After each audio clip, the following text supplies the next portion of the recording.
नमस्कार, मैं हूं आपके साथ अंजना और आप देख रहे हैं K24 भारत न्यूज, सच के साथ सबके साथ। तो चलिए शुरुआत करते हैं आज की बड़ी खबर से। भारत का मतलब देश की परंपरा संस्कृति से है, तिरुवनंतपुरम में बोले केंद्रीय विदेश मंत्री जयशंकर। विदेश मंत्री एस जयशंकर ने कहा कि भारत का मतलब देश की परंपराओं, संस्कृति, अतीत और उसके भविष्य से है। केंद्रीय मंत्री तिरुवनंतपुरम में पीएम विश्वकर्मा योजना के शुभारंभ पर कहा कि इसका उद्देश्य कारीगरों और शिल्पकारों और पारंपरिक कौशल और व्यवसायों में लगे अन्य लोगों की मदद करना है। भारत का मतलब देश की परंपरा संस्कृति से है। कार्यक्रम में जयशंकर ने कहा कि कई देशों में वैश्वीकरण, औद्योगिकीकरण के कारण समय के साथ पारंपरिक कौशल और प्रतिभाएं लुप्त हो गई। लोग अपनी परंपराओं को भूल गए और उन्हें अगली पीढ़ी तक नहीं पहुंचाया जा सका। भारत के साथ ऐसा नहीं होना चाहिए, जो सबसे पुरानी सभ्यताओं में से एक है, जिसकी पहचान यहाँ के लोगों की हजारों वर्षों से विरासत में मिली परंपराएं व संस्कृति है।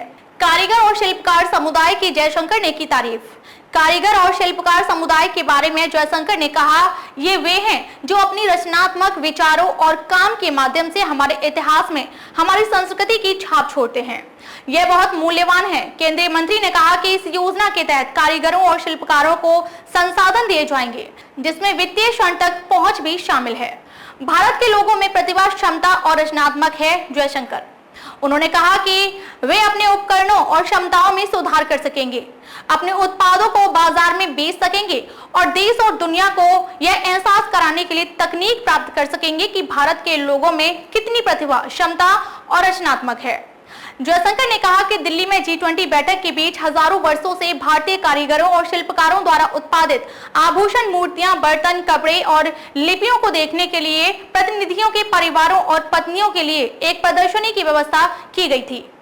अब तक के लिए बस इतना ही। फिर होगी आपसे मुलाकात एक ऐसी ही बड़ी खबर के साथ। तब तक के लिए नमस्कार और देखते रहिए K24 भारत न्यूज, सच के साथ सबके साथ।